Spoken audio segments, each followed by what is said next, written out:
So, what would you do if your life was rocked by disease, death, and divorce? Would you learn from this personal tragedy, heal and rebound, or not?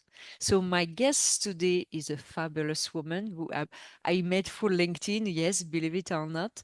And her name is Kena Paranjape. Kena has learned, has healed, has rebounded, and now she guides women to do exactly that and be all that they are. And I thought about you a lot, Ken. I've been listening to a Barbara Streisand audiobook, her memoir, which is 48 hours.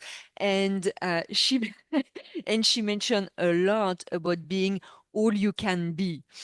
And Mm. every time she was mentioning that, I was thinking of you. So um, good day, everyone. Thank you so much for tuning in to this new episode of the Microdose Diet. So Kena is a former corporate executive, so we have a lot in common, but she's now a mindset coach and an entrepreneur. So she's the co-founder of a lifestyle brand that is called Breca, and she's the creator of All You Are, which really that's a great platform that is focused again on empowering women to embrace their true selves. And she has a fabulous, fabulous podcast, Be All You Are, that I really recommend. And so, my name Peggy van der Plassche, if you don't know me, and this podcast is really focused on how you could get more of your life. So, I invite fabulous guests like Kena to tell us more about what they've learned and how they can help you with their advice to get all you can be and all you are. So, thank you so much, Kena. How are you?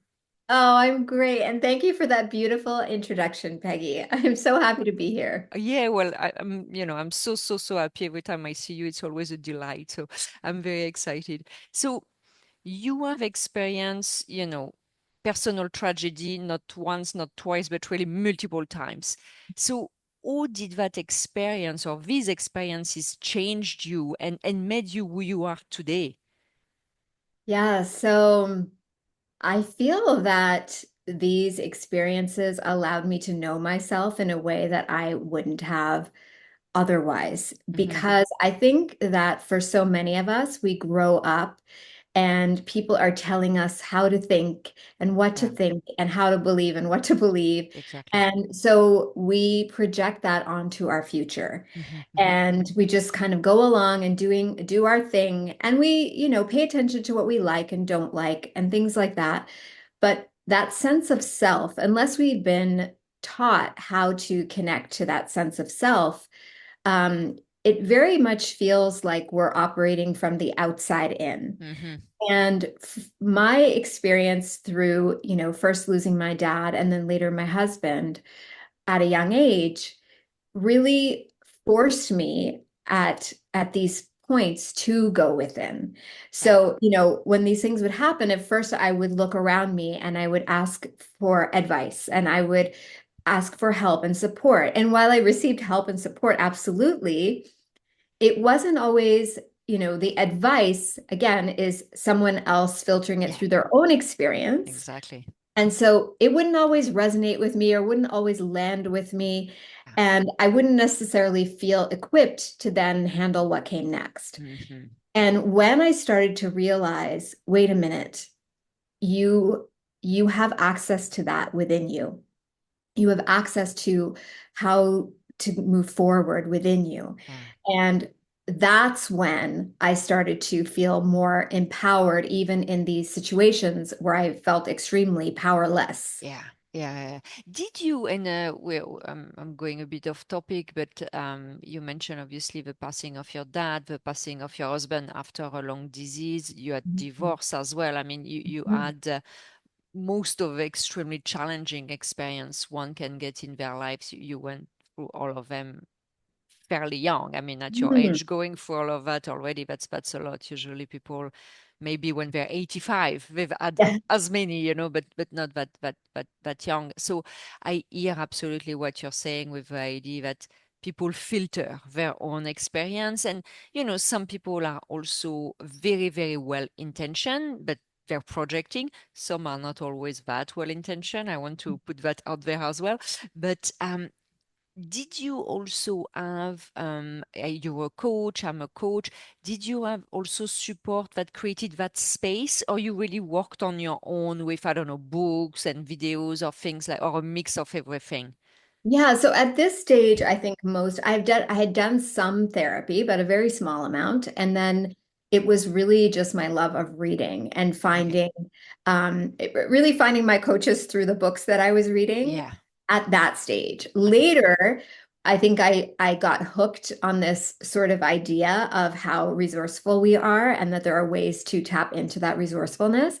But up until then, it was mostly just books that Books. were sort Yeah. of, and there were no podcasts yet. Now Yeah. podcasts Exactly. are such a great resource, but no podcasts then. Yeah, when I said videos, I was trying to, put myself, I was like, no, no, no YouTube at the time. Oh, Yes, yes, they exactly. were YouTube, but I mean, like Yes, that was probably not what we have today and all the choice we exactly. have.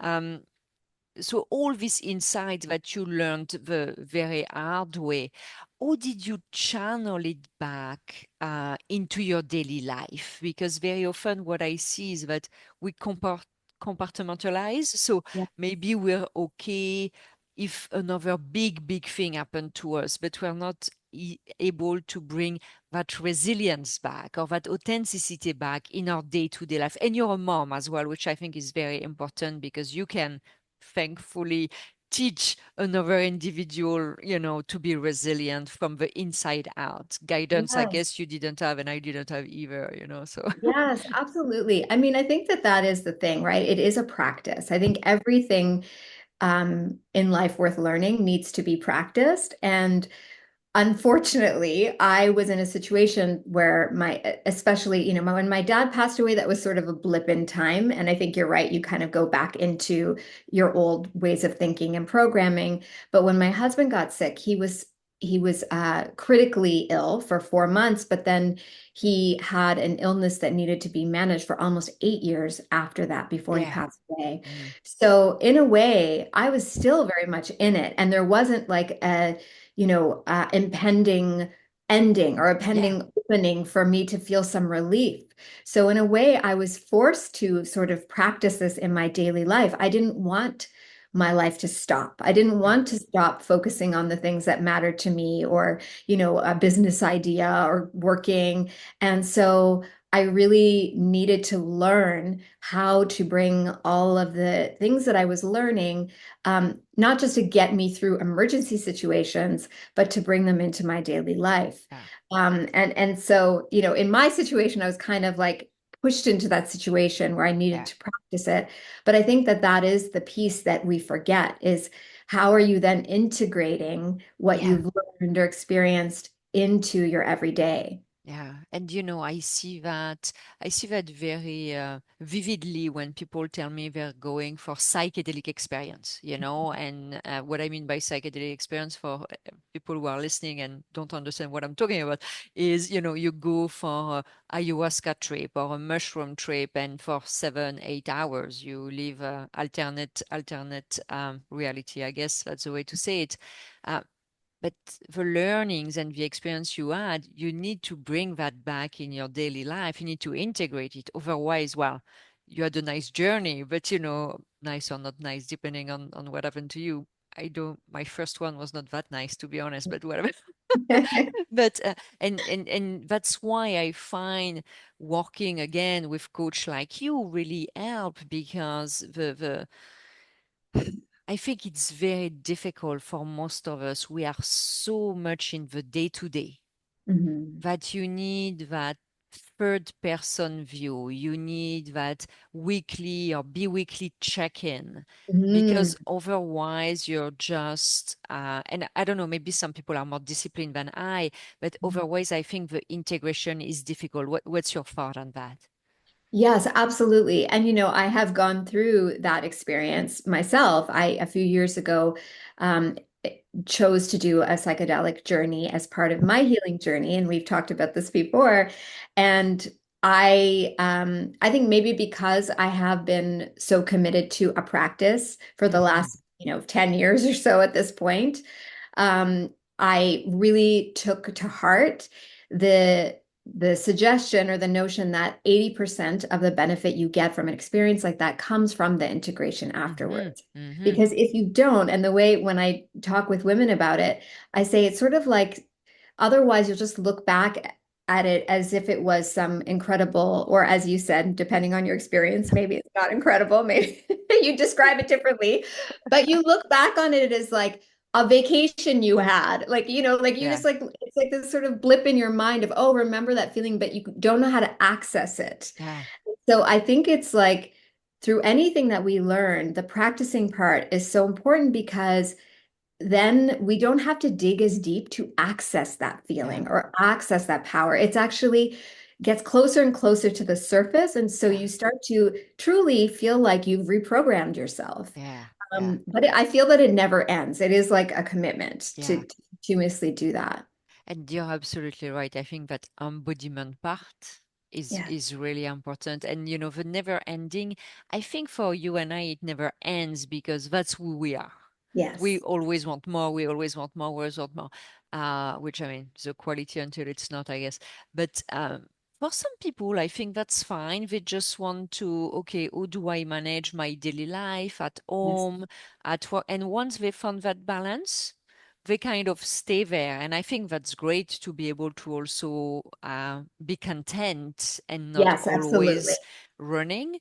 I know that, well, type A personalities, the people, you were in the corporate world, I was as well. Uh, we tend to encounter people who are in the in the Exactly. in the growth treadmill, Yes, the growth treadmill. And you know, happily on the growth treadmill. Let's just make that happily, clear. so it's I think it is a different type of personality, and I don't think one is better than the other, as long as you're living something that is fulfilling you. And I think Yeah. that's what's the most important. And you were mentioning that in the beginning, inside out versus outside in. And Yes. if for you it's good, great, someone else is doing more or less, good for them. Mhm. It doesn't have to be that it's your case.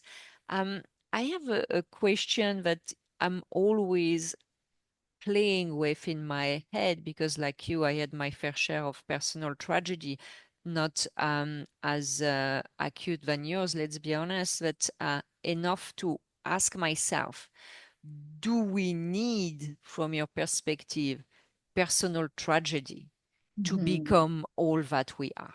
Yeah, this is such a good question because obviously I would not wish for anyone to go through tragedy to, form that deeper connection with themselves. Exactly. Yeah, so I do think that it begins with a feeling of any sort of discontent, right? Like if you are feeling a sense of discontent or dissatisfaction or a lack of fulfillment, I think that we've learned to accept that feeling, and that's I think that needs to change. Mm-hmm. That those feelings are a sign that you are not you aren't stepping into all you are, that Yeah. there's something that's not in alignment for you. And so I think it's paying attention when we feel that way, taking it seriously. Yes. We're Mm-hmm. so used to just being like, I'm fine. And especially, for those of us who are privileged and have good lives and don't need to worry about basic needs and things like that, and have our families and have friends, it's sort of easy to say, like, what am I complaining about? I Yeah. should be Yeah. happy. I Yeah. have everything. But what matters is how you feel. So if Yeah. you don't feel satisfied, if you don't feel that, if you feel unfulfilled in some way, I think we need to begin to honor that feeling and Yeah. listen to it. And then I think it is a little bit about, well, not a little bit, I'm trying to be nice. A little bit. It's a lot of putting yourself in those challenging situations, Yeah. right? Like Mm-hmm. the one thing that I do know is that we don't grow by sitting back and being comfortable and Oh, everything, being yeah. feeling like we're always at the top of our game and Yeah. everything is all together and I've got it and now I'm growing. Sorry, that's not how it works. We Yeah. grow through, it's like at the gym, you're like, Yeah. ooh, lifting Exactly. weights and it's so hard and you're so sore the next Yeah. day. It's the same for any sort of growth, Yeah. right? And to like really know yourself. And so I think for for everyone, it is about taking on challenges. It's Yeah. about like, it could be a physical challenge. Like I had a friend who chose to climb this mountain in Ecuador, and I was like, why would you choose that? Yeah, yeah. Yes, that's Um, true. it could be giving a speech. It could be going for a job that you think is over your head. It could be really anything, but like really putting yourself in those situations where you are challenging yourself to Yeah. grow. I think that is a perfect way to do it that Yeah. doesn't involve, waiting for something, sad to happen Yeah, in your yeah. Exactly. And I really, really like the fact that you mentioned that we're getting comfortable life.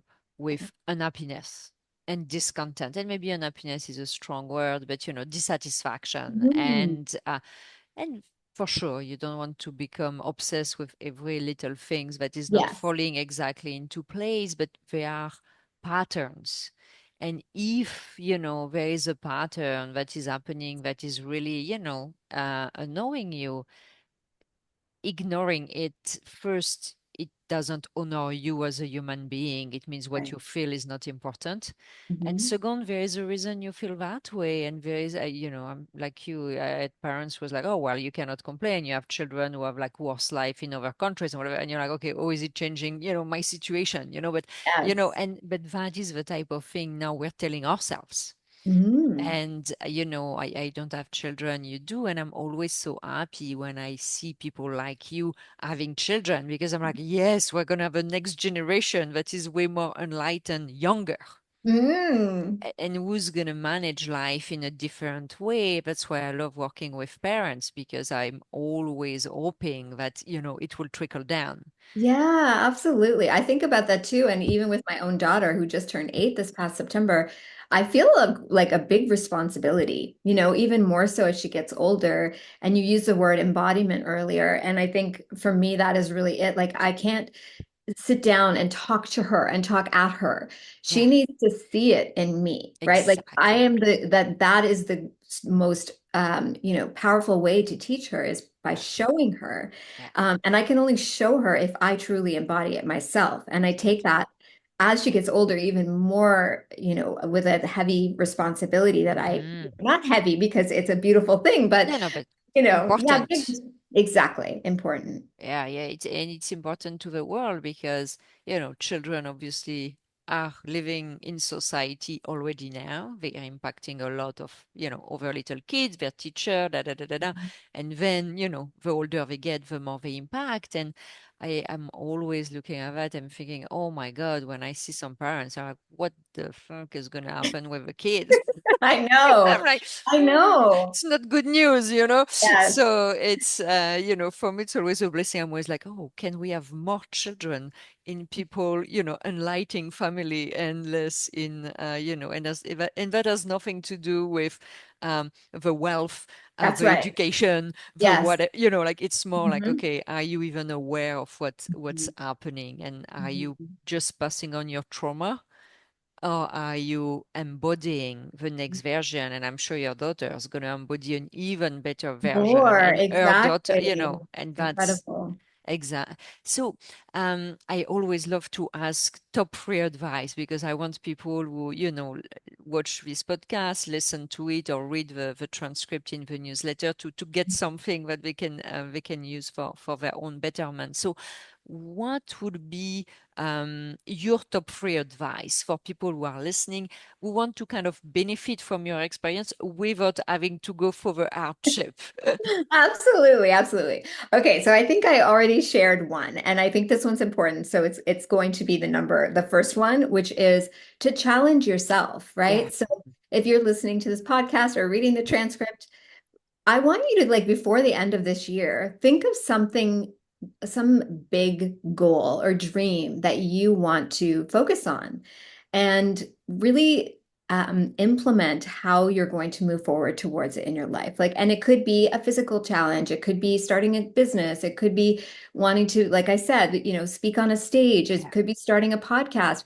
But do choose something that calls to you that like even if you have a little bit of a spark of excitement around it, choose something and start Yeah. taking steps towards it. And Mm. and don't overthink it in terms of like, why am I doing this? And what is the, benefit? Just do it for your own growth, for Yeah. commitment to your own growth and development, Uh, and expansion. So that's the first thing I would so, say.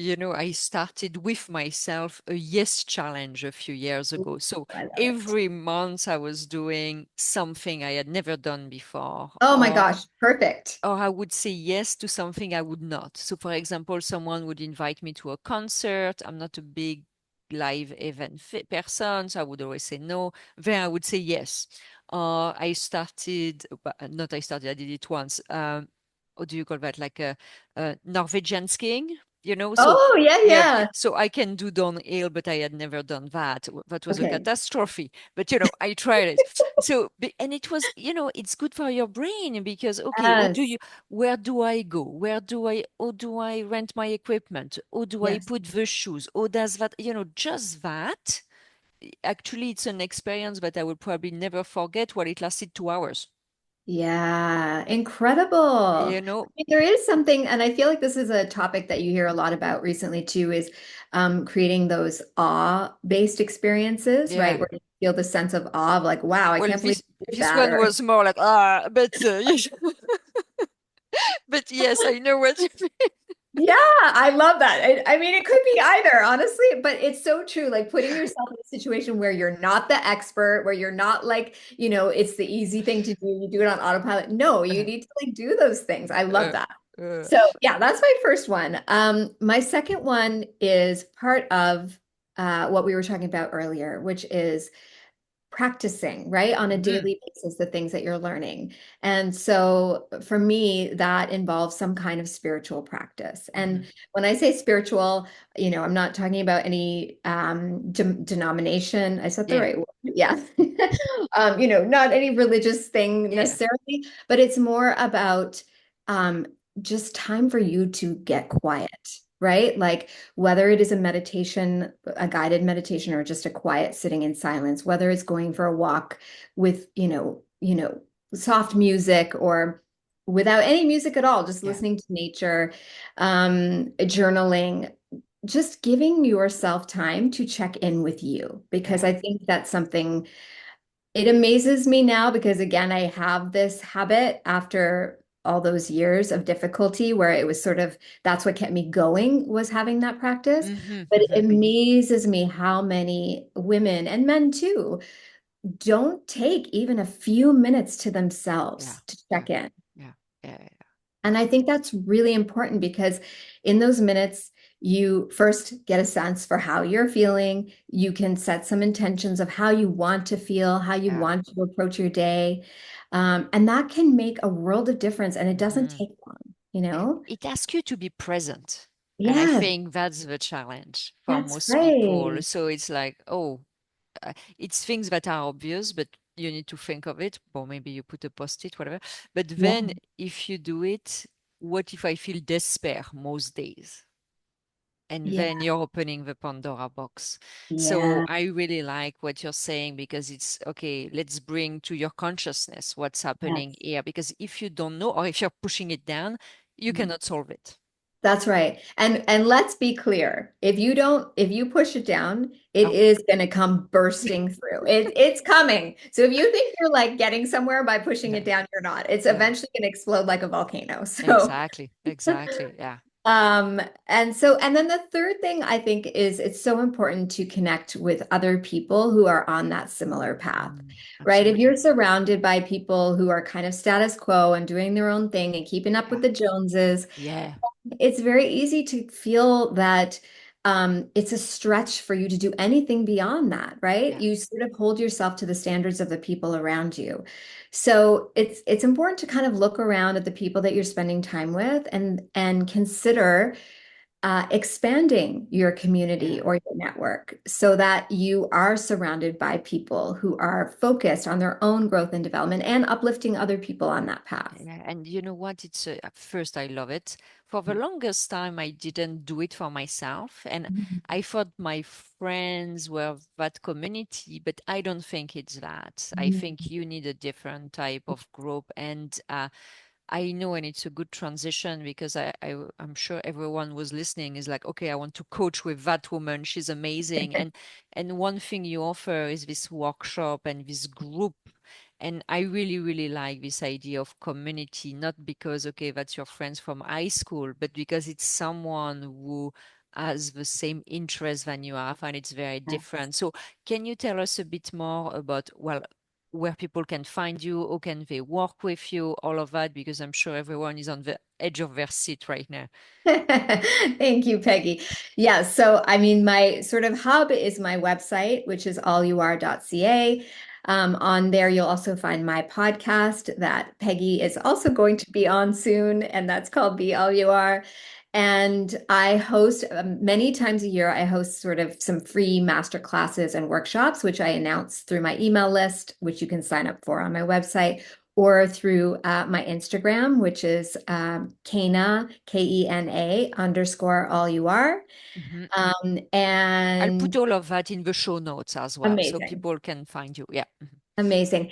Yeah, and then there's sort of three kind of ways to work with me. I have a 6-month mastermind group program. So that's sort of like a higher touch, more intensive weekly program for women who are over age 35 and who are really desiring to step into all they are. Mhm. So there's that. I do some one-on-one mentoring as well. And then I am just launching right now under the radar a new membership, and it's called Supernova, the membership for women redefining their next era. Ah, fabulous. Yeah, and that is sort of right now it's just been by invitation only, and but I'm guessing by the time this podcast comes out it will be open for enrollment for anyone who would love to join. And that's an annual membership. It's less intense, but it's an opportunity to connect with other women, to receive mentorship, and it's sort of a networking opportunity at the same time. Oh, that's fabulous. And so is it something in person, online, a mix of both for the people who are not in Toronto? Yeah, so it's a mix. It's going to be a mix of both. The Great. in-person events are likely to start in Toronto, Montreal, and Vancouver. But Great. as the community grows, I would love to see that grow too. Ah, that's fabulous because I think it's great to have both, in person, but also online because you can exchange with people from different perspective. I know it That's doesn't right. seem like Montreal, Toronto, Vancouver, but it is very different type of Yeah. profile, even if it's the same country. So I think it's very interesting. Oh, well, thank you so much. I'm sure you're gonna have a lot of people excited about hearing and talking to you about your program. Do you have any parting thoughts? I know we're out of time. Anything you want to share with the audience before we end that podcast? Well, I think the thing that comes to mind for me and has been top of mind for a while is that um, the we underestimate what we can do in a year, or we overestimate what we Yeah, can do in a year and underestimate what we can do in 10, right? And absolutely. so I think for a lot of women, we are on autopilot. We're pouring into everybody else. Mhm. We are like thinking, one day I'll get to that. One day I'll do this. One day, someday I'll do that, And I really invite you to change that narrative and spend time getting clear on what you would love for your next Right. decade, right? Yeah. What would you love to bring to life in your next decade? And even if you start small, start taking steps towards it now. Yeah. Don't wait. Don't Yeah. wait. This is also your life. And so Mhm. start taking steps towards the dream or the life that you want to create now. Oh, that's so powerful. And at the same time, it puts you outside this comfort zone we're talking about. So Mhm. it kind of check two boxes. You're getting closer to what you desire to be and Mhm. have, but also you're building resilience and excitement in your life and growth by doing things you would not have done. So Exactly. that's a great way to finish. Well, Kenneth, thank you so, so much for your time and your insight. I was really so happy. I'm always so happy to talk to you. So I was very happy again. And I'm looking forward to having more conversation. I'm sure once Supernova is online, we'll have the opportunity to touch back again and explain a bit more about the program and maybe have a couple of your supernovaists join you and do a Yes, joint I a love joint that. podcast. That could be fun. Well, thank you so so much, Kenna. Have a wonderful day. Thank you, Peggy. You too. Thank you.